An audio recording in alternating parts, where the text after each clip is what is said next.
Bismillahirrahmanirrahim. Assalamualaikum warahmatullahi wabarakatuh.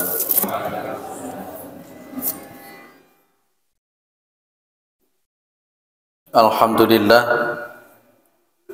alhamdulillahilladzi arsala rasulahu bil huda wa dinil haq liyudhhirahu 'alad dini kullih wa kafa billahi syahida.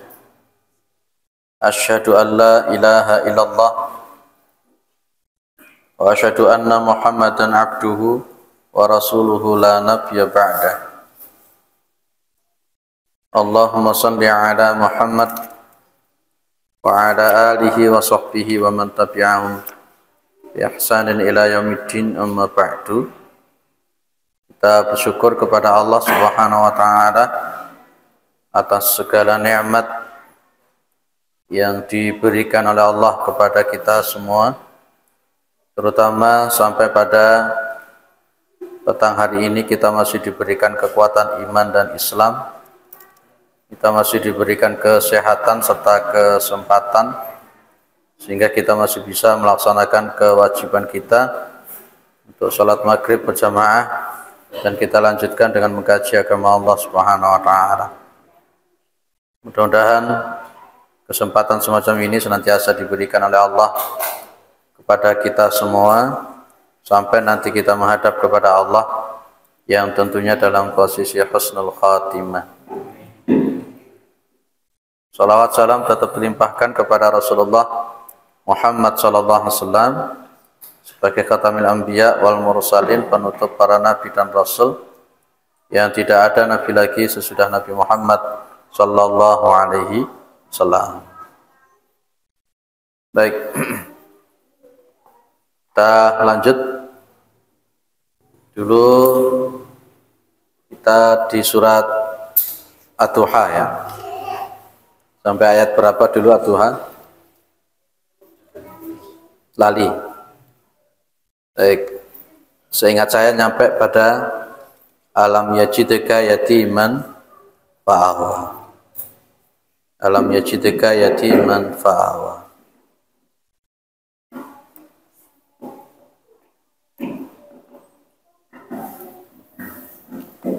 Kata-kata alam itu al-istifham.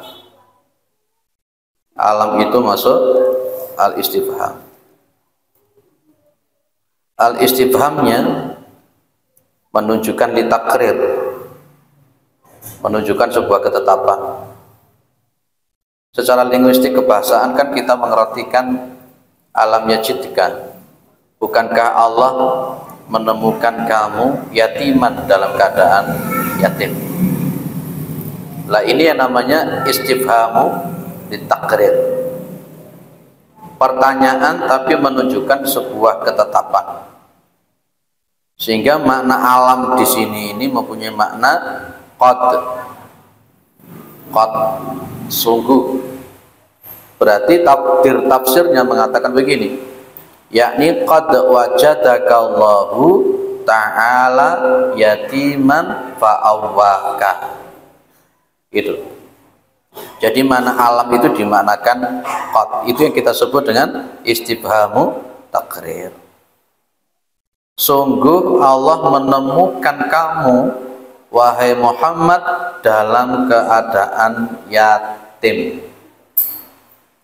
Pada usia beliau masih di dalam kandungan, beliau ada di dalam kandungan, itu bapak beliau namanya Abdullah itu meninggal dunia. Jadi beliau itu lahir dengan tidak mengenal bapak, tidak pernah melihat bapak. Ketika usia 6 tahun, ibu beliau yang wafat. Kemudian beliau diasuh oleh kakek beliau Abdul Muthalib. Tapi pada usia 8 tahun kakek beliau juga ikut meninggal. Itulah Rasulullah Muhammad SAW. Dan jenengan tidak boleh mengartikan kata-kata yatim itu serampangan. Kalau hanya diterjemahkan bahwa yatim itu adalah orang yang tidak punya bapak. Nah, di sini anak yatim juga banyak. Tapi bukan itu yang dimaksud.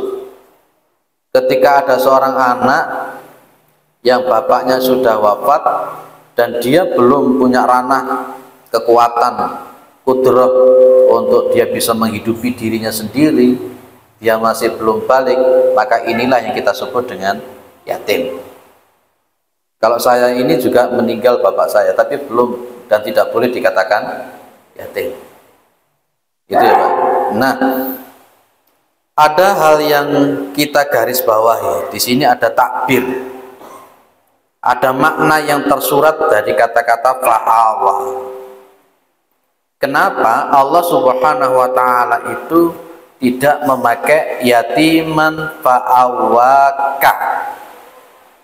Kenapa kanya itu tidak ada? Padahal secara linguistik bahasa Arab itu alam yajidka yatiman fa'awaka, seharusnya begitu.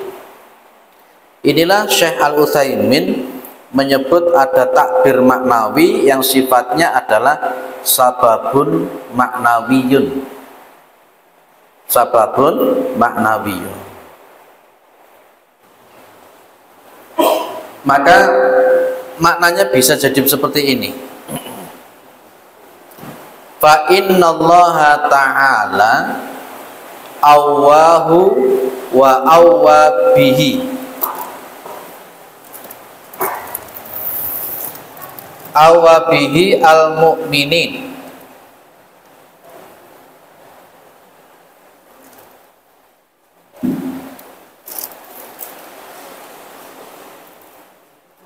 Fa innallaha ta'ala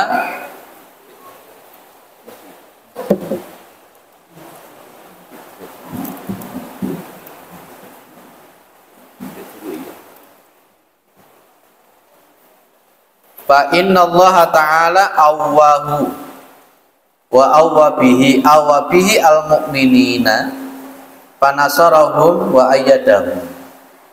Jadi begini Bapak Ibu, Allah itu kan merawat, melindungi Rasulullah Muhammad sallallahu alaihi wasallam. Ketika Allah Subhanahu wa taala itu tidak menggunakan kata-kata fa'awwaka, maka takdirnya berarti Allah itu melindungi Rasulullah dan akan melindungi orang-orang yang senantiasa menjaga, melindungi syariat Rasulullah Muhammad SAW. Bisa terpahami Pak? Ini sababun maknawi. Saya ulang. Di antara rahasia kenapa Allah tidak pakai fa'awwaka tapi cuma menggunakan fa'awa, di antara rahasianya begini. Allah itu kan melindungi Rasulullah. Allah itu merawat Rasulullah Muhammad SAW. Allah itu menjaga Rasulullah SAW. Maka ketika ada orang yang senantiasa menolong agama Muhammad ini, syariat Muhammad ini, melestarikan ajaran Muhammad ini, maka Allah akan melindungi mereka.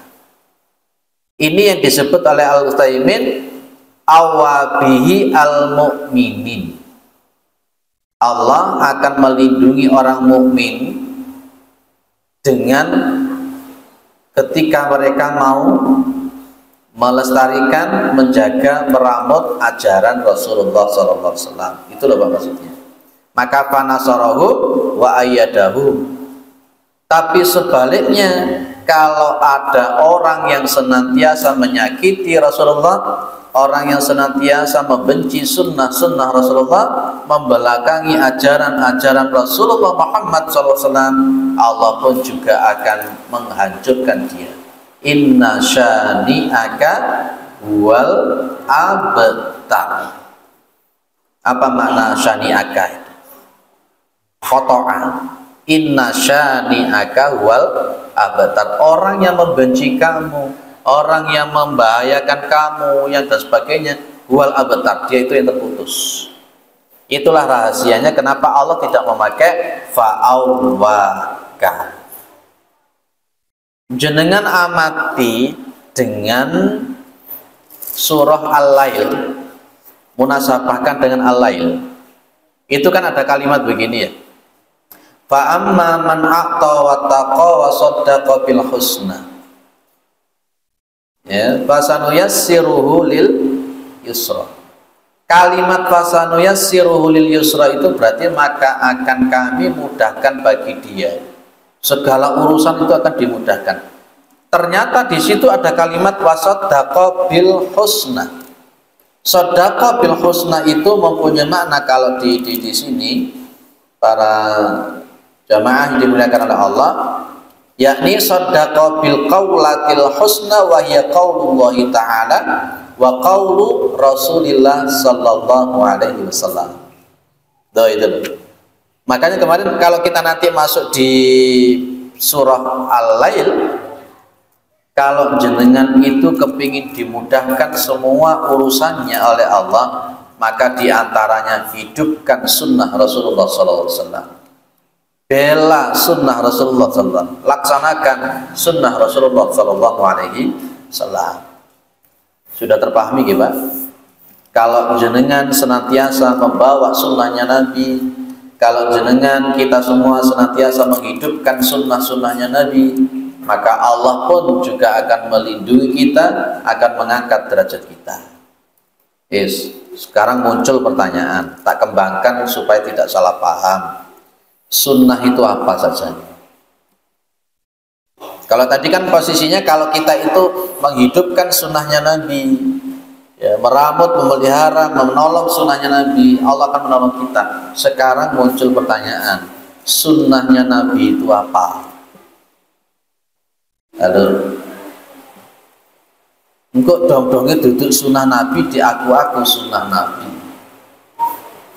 Dong-dongnya bukan sesuatu perintah dari Nabi, dianggap jadi sunnah Nabi. Apa sunnah Nabi itu?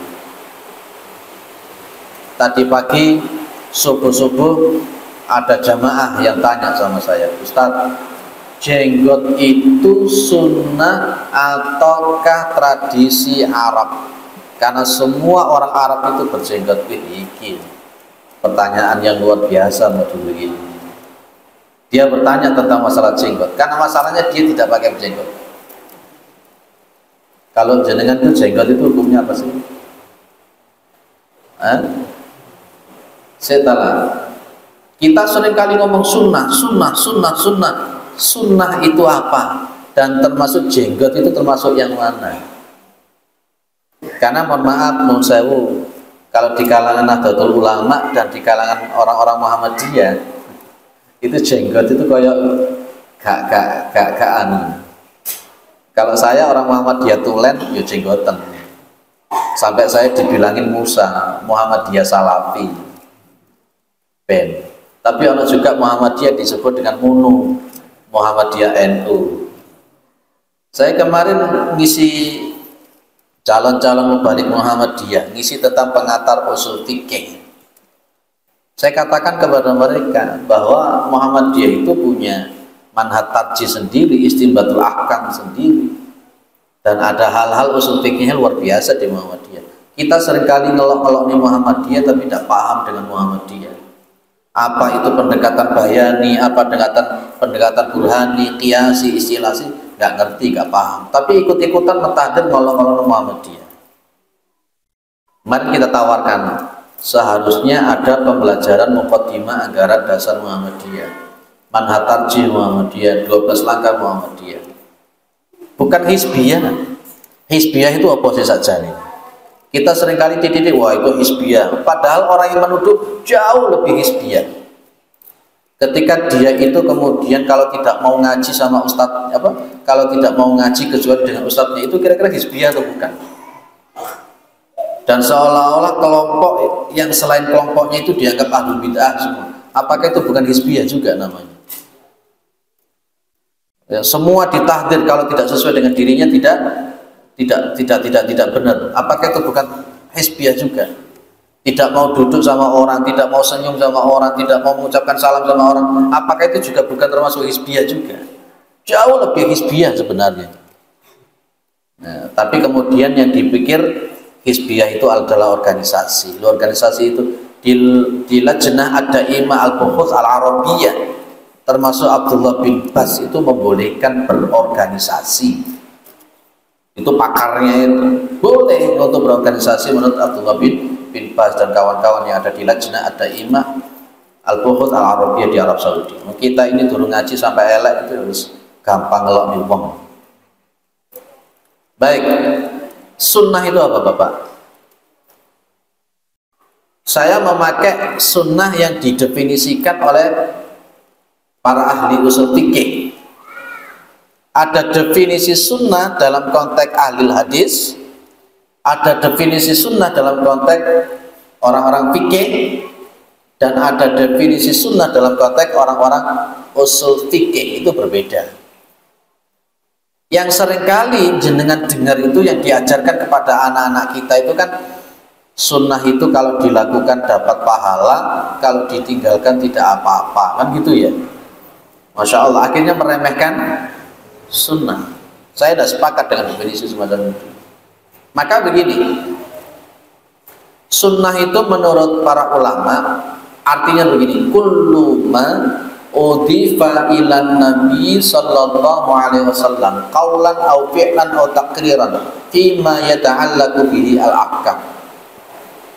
Segala sesuatu yang disandarkan kepada Rasulullah Muhammad SAW yang berupa ucapan, yang berupa perbuatan, atau yang berupa takrirnya Nabi, ketetapan Nabi yang ada hubungannya dengan masalah implikasi hukum, itu makna sunnah. Maka sehingga nanti para ulama usul fiqh itu menyebut ada hal-hal yang dilakukan Nabi tapi dia itu sifatnya bukan tauqifiyah dan tidak wajib untuk diikuti. Saya katakan tidak wajib untuk diikuti. Jenengan buka kitab usul fikih, umpamanya punyanya Abu Zahra, punyanya Abdul Wahab Khalaf dan lain-lain. Ada istilah tabiiyah al-insaniyah. Tabiiyah al-insaniyah itu tabiiyah kelakuan Nabi, af'alnya Nabi yang ada hubungannya dengan watak kemanusiaan beliau. Contoh, cara Nabi berjalan itu wajib diikuti tidak? Cara Nabi berjalan itu wajib diikuti atau tidak? Tidak. Cara Nabi berjalan. Cara Nabi tertawa itu wajib diikuti atau tidak? Nah, itu oleh orang usul fikih disebut dengan tabiiyah al-insaniyah. Yang kedua, menurut usul fikih disebut dengan khobariyah al-insaniyah. Khobariyah al-insaniyah itu adalah dari konteks hasil ijtihad Rasulullah Muhammad SAW.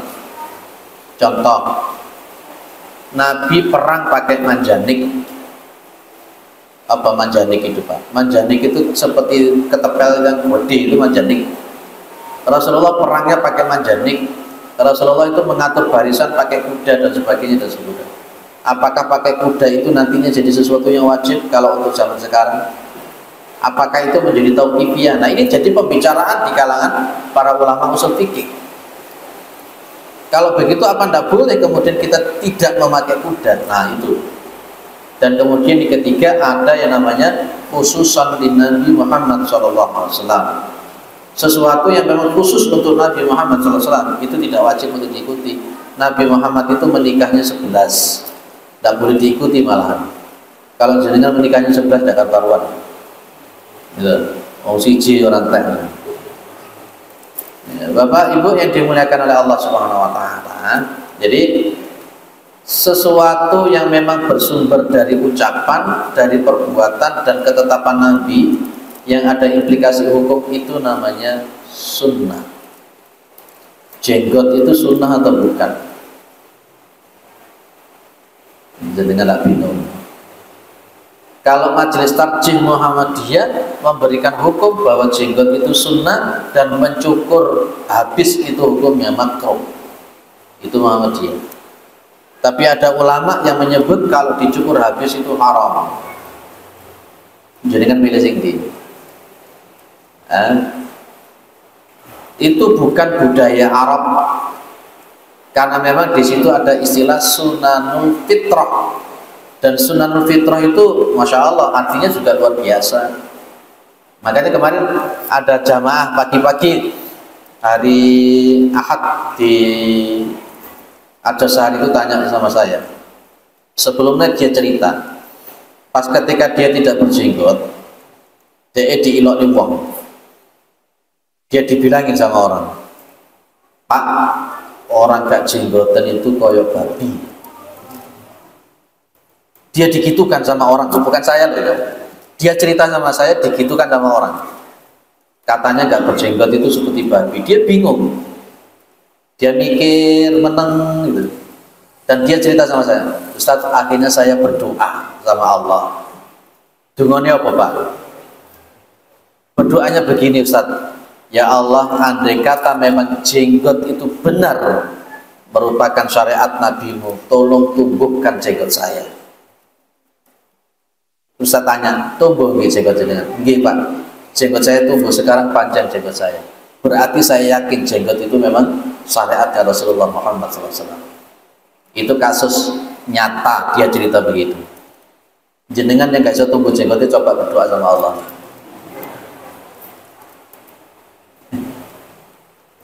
Ya Allah, karena memang itu masuk ranah sunanul fitrah, bukan kondisi, bukan daripada adatnya orang Arab, bukan. Di samping supaya membedakan antara perempuan dan laki-laki. Ya sebenarnya gak usah banget jenggot. Saya hanya ingin sedikit mencontohkan apa itu sunnah. Tapi yang jelas, kalau jenengan itu berupaya untuk melaksanakan sunnah, jenengan berupaya untuk menghidupkan sunnah, maka Allah Subhanahu wa Ta'ala itu akan melindungi jenengan. Konteksnya ya intan surullaha yan surukum wa yutabbit aqdamakum. Menolong agama Allah itu termasuk juga menghidupkan sunnahnya Rasulullah Muhammad Sallallahu Alaihi Wasallam. Insya Allah jamaah-jamaah kita di sini semuanya adalah orang-orang yang ahli sunnah. Saya katakan ahli sunnah memang orang-orang yang menghidupkan sunnah, bukan hanya sekedar kata-kata ahli sunnah, tapi malah justru perbuatan-perbuatannya malah bertentangan dengan sunnah. Lanjut. Wa wajadaka dhallan fahada. Dhallan ini jenengan jangan artikan dengan sesat. Nabi Muhammad tidak pernah sesat. Nabi Muhammad tidak pernah menyimpang. Nabi Muhammad tidak pernah ngikuti adatnya orang-orang jahiliyah. Nabi Muhammad orang yang lurus, mulai sejak kecil sampai beliau diangkat jadi Nabi. Tidak pernah beliau itu melakukan kesyirikan. Dan kegalauan Nabi itu muncul ketika usia 40 tahun dan beliau sering melakukan tahannus di Gua Hira karena melihat perbuatan-perbuatan orang-orang jahiliyah yang semakin menyimpang dari agamanya Ibrahim alaihissalam. Ya, ada ustadz yang menerjemahkan dhallan itu sebagai sesuatu yang sesat. Saya tidak sepakat. Saya ulang, Nabi tidak pernah tersesat. Nabi itu fatonah, sidik, amanah, tabligh. Fatonah itu apa? Dalam konteks kecerdasan Nabi, diantaranya Nabi mampu memilah-memilih mana yang lurus, mana yang tidak lurus, mana yang menyimpang, mana yang tidak menyimpang. Hatinya beliau dibersihkan oleh Allah Subhanahu wa Ta'ala. Maka yang dimaksud dengan dhallan itu artinya ghairu alimin. Wa wajadaka dhallan ay ghairu alimin. Dan sungguh Allah menemukan dirimu wahai Muhammad bolan, dalam posisi tidak mengerti apa-apa, tidak tahu apa-apa. Kenapa? Li'anna nabiyya sallallahu alaihi wasallam lam yakun ya'lamu syai'an qabla ayyunazzala alaihi al-wahyu. Nabi Muhammad itu tidak ngerti apa-apa, tidak tahu apa-apa sebelum beliau itu diturunkan wahyu. Nabi tidak tahu cara yang sesuai dengan keinginan Allah Subhanahu wa Ta'ala. Maka di sini Allah mengatakan dalam surah An-Nisa ayat 113, wa 'allamaka ma lam takun ta'lam, dan Allah mengajarkan engkau Muhammad sesuatu yang kamu itu tidak mengetahui. Al-Ankabut ayat 48. Coba terjemahkan ini dan nanti masuk Nabi Muhammad itu bisa nulis apa enggak. Wa ma kunta tatlu min qablihi min kitabin wa la taqutuhu bi yaminika. Dan engkau Muhammad tidak membaca, dan engkau Muhammad tidak membaca min qablihi, dari sebelumnya. Artinya ayat Al-Ankabut 48 ini Nabi Muhammad itu belum pernah membaca kitab Taurat. Nabi Muhammad itu belum pernah membaca kitab Injil. Wala taqutuhu, dan engkau tidak pernah menulis kitab yang sebelumnya itu dengan biyaminika, dengan tanganmu. Rasulullah itu dituduh menjiplak Taurat, Rasulullah itu dituduh untuk menjiplak Injil. Padahal kata Allah wala taqutuhu biyaminika, dan engkau Muhammad tidak pernah menulis menjiplak kitab. Ini yang menguatkan, Syekh Al-Utsaimin menguatkan bahwa beliau itu posisinya di awal-awal kenabian memang betul-betul tidak bisa baca, tidak bisa nulis. Kalaupun mungkin nanti di pertengahan kenabian beliau itu bisa baca, bisa nulis, itu wajar. Ya. Dan kalau andai kata sejak, dan gini loh, saya sepakat dengan Syekh Al-Utsaimin. Ketika Rasulullah disebut tidak bisa baca, tidak bisa nulis pada sejak awal-awal kenabian, itu tidak membuat muruah Nabi turun, tidak. Karena memang Allah sendiri yang menjadikan seperti itu di dalam rangka untuk mengkanter pendapatnya orang-orang kafir kalau Nabi Muhammad itu membaca kitab sebelumnya, kalau Nabi Muhammad itu jiplak kitab sebelumnya.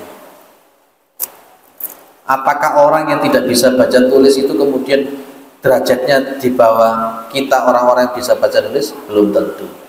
Karena di dalam Islam itu inna akramakum indallahi atqakum. Pak lek ngono aku nirokno Kanjeng Nabi untuk tidak bisa baca tulis, keliru. Allah yang memberikan skenario supaya Nabi itu tidak bisa baca, tidak bisa tulis dulu di awal-awal untuk mengkanter apa tadi? Mengkanter apa? Apa yang dikatakan oleh orang-orang kafir. Dan akhirnya kan kemudian oh iya ya Nabi gak iso maca, oh iya Nabi gak iso nulis.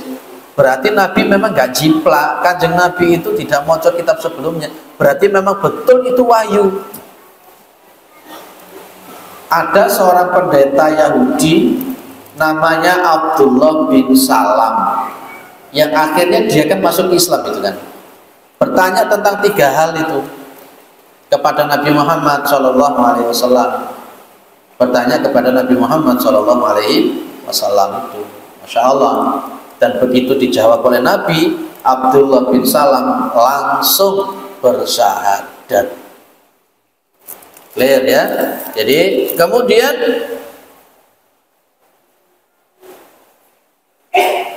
la yaqra'u wa la yaktub lakin wasala ila hadil ghayati al-azimati bil wahyi alladhi anjalahu Allah alaihi. Nabi tidak membaca, tidak menulis, tetapi datang kepada puncak tujuan daripada risalah yang besar ini bil wahyi, dengan wahyu. Maka fa'alima wa 'allama. Fa'alima wa 'allama. Apa bedanya, Pak? fa'alima itu maka dia tahu, wa'alama kemudian Nabi mengajarkan.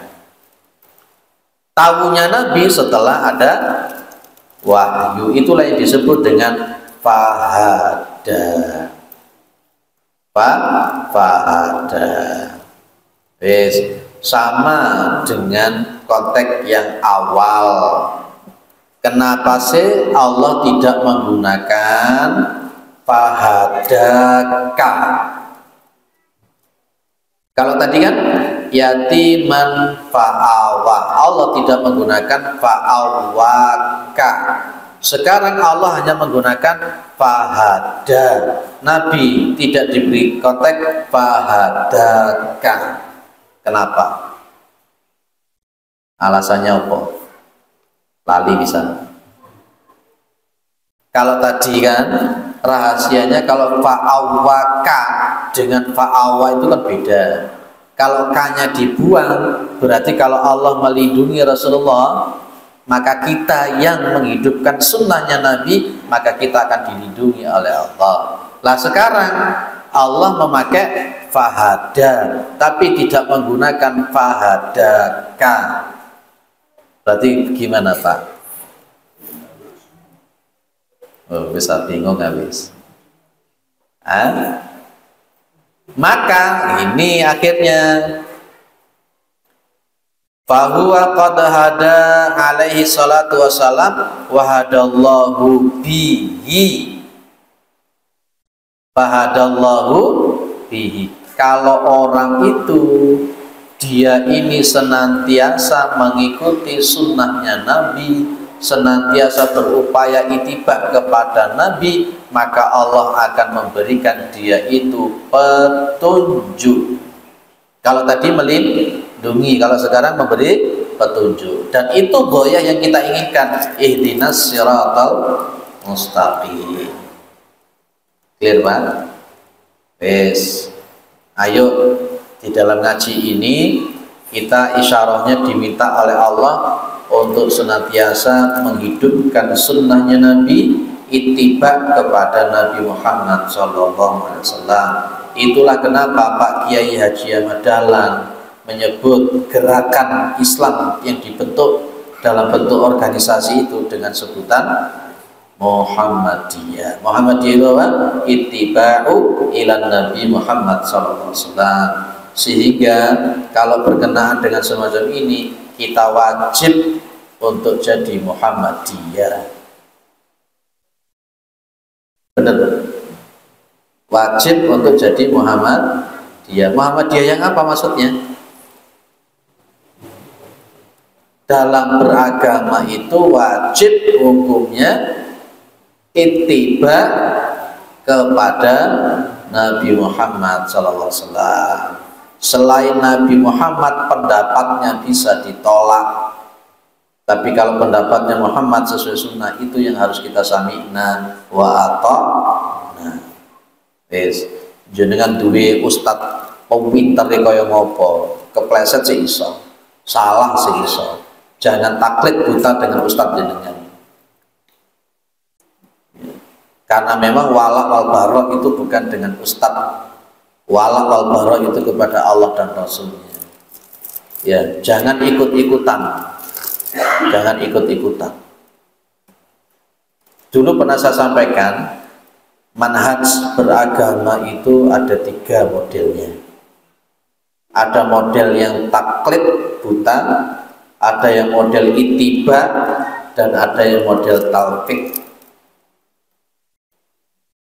Saya tanya juga, kenapa Allah menggunakan fas'alu ahlal dzikri in kuntum la ta'lamun? Kenapa Allah tidak menggunakan fas'alu ahlal ilmi in kuntum la ta'lamun? Apa rahasianya Bapak Ibu? Ahlal ilmi sama ahli dzikri kan beda kan? Walaupun ada orang yang mengatakan ahlal dzikri itu ahlal ilmi, saya nggak sepakat. Non sewu, banyak orang yang ahli ilmu tapi dia ndak eling sama Allah yo akeh. Akeh wong pinter tapi keblinger itu yo akeh. Akeh wong pinter tapi sombong-sombongan iku yo akeh. Akeh wong pinter tapi gak bener iku akeh. Makanya Allah menyebut fas'alu ahla dzikri. Lek ngaji, ngajilah kepada pemateri yang punya kompetensi sekaligus punya eling sama Allah. Akhlak kepada Allah dan sesama. Itu. Monggo, ada yang didiskusikan sebelum kita masuk di wa wajadaka ailan fa'aghna. Monggo silakan.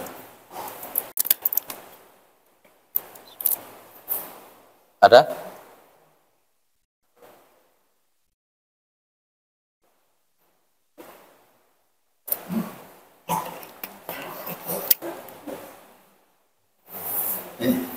Jika anak sintakon paham 100%. Tapi ya ada dua kemungkinan. Gak takonnya ada dua kemungkinan. Paham 100% atau malah justru gak paham belas. Wong sing nyatet durung karuan paham, apa mana sing gak nyatet. Sing ngrungokno mendelik durung karuan paham, apa mana senden sembuju merem-merem. Apa mana ambek di sampingan puluran. Monggo silakan.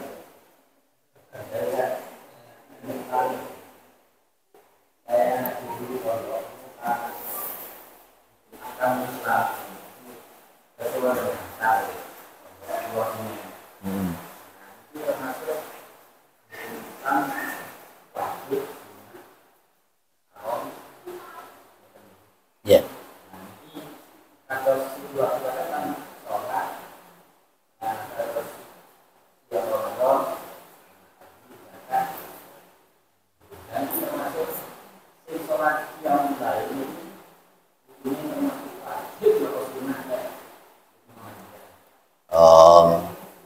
Tidak hanya di NU juga, tidak hanya di Muhammadiyah, di NU juga salat lail itu sunnah. Yang wajib itu yang 5 waktu. Kalau untuk Rasulullah lah itu ada perbedaan pendapat karena konteks ada apa namanya, wa minal laili fatahajjat bihi nafilatal lak. Ada yang menerjemahkan nafilatal lak itu tambahan untuk Nabi. Nah, jadi kalau salat lail NU Muhammadiyah, jumhur ulama menyebut bahwa salat tahajud, salat lail itu hukumnya sunnah.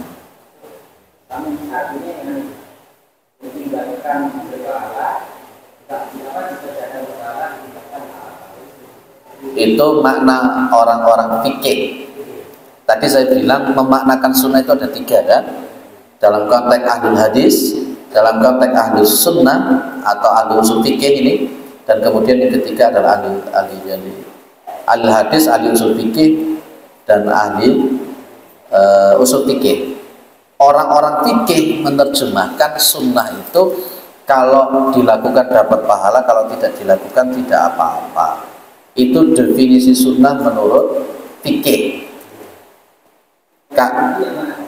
Saya lebih cenderung kepada makna bahwa sunnah itu kalau dilakukan kita akan mendapatkan fadilah, kehormatan, kemuliaan dari Allah, karena perintahnya Allah itu ittiba'u ila Nabi Muhammad SAW. Kalau kita meninggalkan sunnahnya Nabi, kita itu rugi. Saya lebih mencenderung seperti itu, supaya kita tidak meremehkan sunnah. Seringkali yang muncul di kita ini kan cuma ngomong begini, Allah wong cuman sunnah saja loh. Nah itu berat Pak. Kata-kata Allah wong cuman, kok kata-kata cuman sunnah itu kok di kira-kira. Jangan. Jadi kalau saya konteksnya begini Pak, kalau saya loh ya, wong Allah itu mengatakan wa ma atakumur rasul faquduhu wa ma nahakum anhu fantahu. Apa yang dibawa oleh Nabi laksanakan, wa ma nahakum anhu fantahu, dan apa yang dilarang Nabi tidak dilakukan Nabi tinggalkan. Jadi kita tidak perlu pusing-pusing iki wajib apa sunnah, ndak wis. Kalau memang itu dilakukan Nabi, lakukan sesuai dengan kemampuan kita. Kalau memang itu diperintahkan oleh Nabi, laksanakan. Kalau memang itu kita mampu. Makanya tadi saya contohkan jenggot tadi itu. Rasulullah jenggotan, para sahabat jenggotan, para tabiin jenggotan, para ulama-ulama besar jenggotan semua. Bukan masalah membahas masalah wajib, sunnah, makruh, enggak. Tapi wama atakumur rasulu fakhudhu. Itu yang saya pahami sampai hari ini, Pak. Kalau kita hanya mengatakan bahwa sunnah itu berarti dilakukan tidak apa-apa, dilakukan dapat pahala, ditinggalkan tidak apa-apa, cenderung kita akan meremehkan sunnah. Enggak dong-dongnya ada orang yang tidak sholat id. Kok nggak sholat id sampai? Sholat id kan sunnah, kan? Ada sholat id, di situ ada khutbah. Para ulama fikih mengatakan mendengarkan khutbah id itu sunnah. Gue mari sholat hilang kabeh. Itu jadi kalau saya mengatakan jangan terpatok dengan istilah-istilah semacam itu. Lakukan saja apa yang diperintah oleh Nabi, dicontohkan Nabi, dan tinggalkan apa yang dilarang dan tidak dilakukan oleh Nabi. Beres. Saya itu sama kok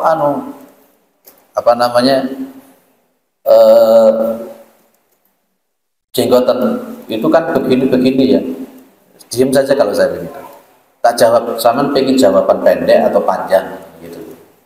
Jadi kalau jawaban panjang seperti yang saya katakan tadi kepada jenengan, nggak usah meributkan istilah itu, guys.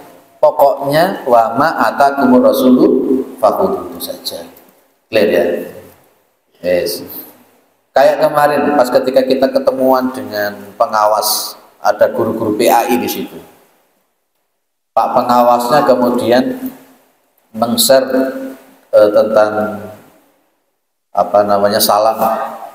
Setelah mengucapkan salam, kemudian nambahi salam sejahtera, nambahi hum santi hum, nambahi macam-macam. Pak pengawasnya kemudian tanya, kan di video itu disebutkan haram kan, gitu ya. Terus tanya sama PAI yang lain-lain. Kebetulan ada ulama Muhammadiyah cuma ketok. Ditanya mereka, setuju apa enggak pengucapan haram itu? Meneng. Kemudian saya ditodong, sama yang jawab, karena tahu dari Muhammadiyah. Saya bilang dengan baik bahwa itu memang betul haram. Alasannya apa? Ini begini. Jadi meskipun seorang pejabat nggak perlu untuk nambahi salam macam-macam, nggak perlu. Termasuk mengucapkan selamat Natal itu hukumnya haram sebenarnya. Biar dikatakan Wahabi silahkan. Di depan pengawas gitu kan. Jadi gitu Pak ya. Jadi apa yang dibawa oleh Rasul silahkan dilakukan, dipelihara, diramut, tenanan berupaya kita lakukan, dan apa yang tidak berasal dari Nabi dan dilarang oleh Nabi tinggalkan. Itu simpel sudah. Ajari anak-anak seperti itu. Enggak dong-dongin ini Pak jenengan. Kamu nggak baca iftitah ya Dik? Iftitah kan cuma sunnah Pak. Astagfirullah. Akhirnya sholat nggak tahu maca iftitah. Sholat nek maca Al-Fatihah tok, surat gak tau diwaca. Ditakoni, "Dik, kok gak maca surat pendek-pendek kalau sholat?" Loh, surat kan sunnah, Pak. Loh, akhirnya wali gak tahu maca surat. Nah, itu efeknya orang yang meremehkan sunnah itu akhirnya. Itu nggih. Yes. Terus ngaji kencengnya di kene wis. Ada yang lain? Monggo, Pak.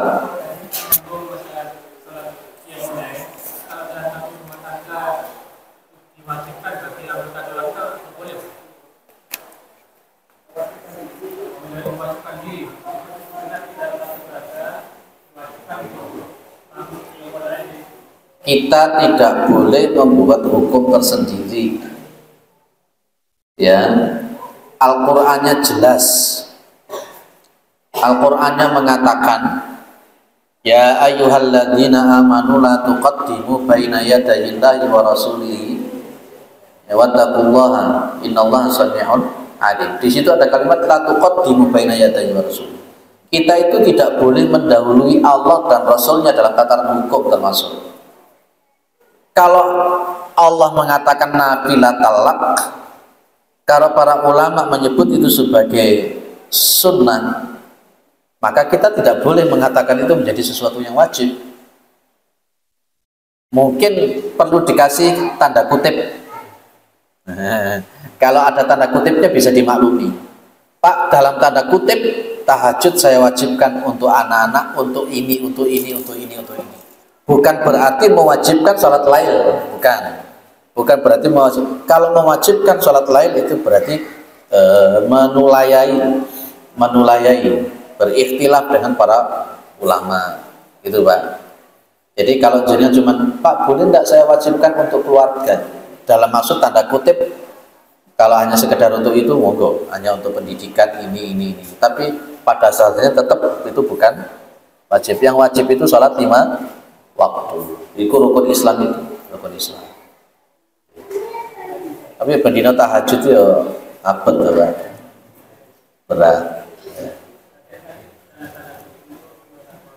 Betul.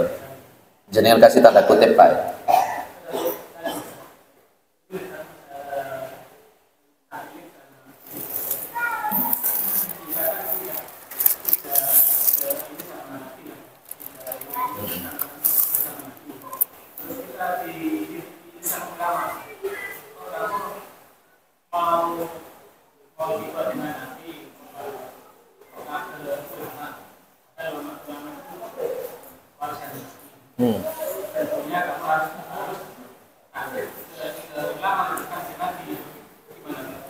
Baik, Bapak, betul memang ulama itu warasatul anbiya. Tapi warasatul anbiya yang gimana? Ulama yang kayak apa? Kalau ulamanya itu sesuai dengan Al-Quran dan Sunnah, monggo kita ikuti. Tapi kalau ulamanya itu malah bertentangan dengan Al-Quran dan Sunnah, ya ojo dimeloi. At-Taubah ayat 31 itu menyebut orang-orang Yahudi, orang-orang Nasara itu disebut mengambil Tuhan selain Allah karena taklid butanya kepada ulama. Bunyinya ayatnya hafal kan dengan ittakhadu ahbarahum wa ruhbanahum arbaban min dunillah. Mereka itu mengambil ulama-ulama mereka mengambil pendeta-pendeta mereka itu Tuhan selain Allah. Adi bin Hatim, seorang sahabat yang mu'alaf, tanya kepada Nabi, ya Rasul, saya itu tidak menyembah mereka kok. Kami tidak bersujud kepada mereka. Kok kami dikatakan mengambil Tuhan ulama dan pendeta, itu apa? Rasulullah yang mengatakan, kalian itu ya kan menghalalkan. Jadi yuharrimuna ma ahallallah. Ya, mereka itu mengharamkan apa-apa yang Allah halalkan. Maka fatahrimunahu, dan kalian ikut mengharamkannya. Dan mereka itu menghalalkan wa tahilluna ma harramallah, dan mereka menghalalkan apa-apa yang Allah haramkan. Dan fatahillunahu, dan kalian ikut menghalalkan. Adi bin Hatim mengatakan apa? Naam, betul Nabi. Maka Nabi, fadzalika ibadatuhum, yang demikian itulah menyembah ulama. Jadi taklid itu bisa mengkonteknya, bisa menjadikan kita menyembah ulama tersebut. Tidak boleh. Pak, kita ini orang awam betul loh Pak, tidak mengerti apa-apa. Kita tidak bisa untuk ijtihad sendiri, mujtahid sendiri nggak bisa. Bolehkah kita mengikuti ulama? Silakan mengikuti ulama selama ulama itu benar. Dan tetap kita harus dituntut untuk belajar. Ojo mati-matian ustaz itu ustaz iku. Loh Pak, saya tidak bisa menyaring kalau ustaz A, B, C, D, kami tidak tahu mana yang benar, mana tidak, dan sebagainya. Itulah pentingnya belajar supaya kita paham. Itu gimana? Jadi pilihlah ulama-ulama yang, kalau Imam Syafi'i rahimahullah mengatakan, ya pilihlah ulama-ulama yang memang dibenci oleh orang-orang kafir, dan ulama-ulama yang tidak suka untuk riba-ribi ke pemerintah. Saya punya kitabnya namanya Ad-Da'wa. Kenapa sih sebabnya kok ada pemerintah dolim itu apa? Itu ada 3 ya. Di antaranya kalau purok-puroknya ahli-ahli Al-Quran itu senengan ini umaro itu seperti itu. Kenapa? Kalau cenderung mepet, kalau umaro dulu mengatakan haram mengucapkan selamat Natal. Sekarang jadi berubah. Ya gitu ya. Pilih ulama yang warasatul anbiya dalam artian mengikuti Al-Quran dan Sunnah Rasulullah Muhammad SAW dan mengikuti thariqahnya para sahabat Rasulullah SAW. Dan Muhammadiyah insya Allah itu akidahnya. Clear ya? Baik. Cukup adzan. Mudah-mudahan bermanfaat. Berarti masih di surat Ad-Duha ya. Masih surat Ad-Duha. Sekarang ini Selasa ke-5. Berarti minggu depan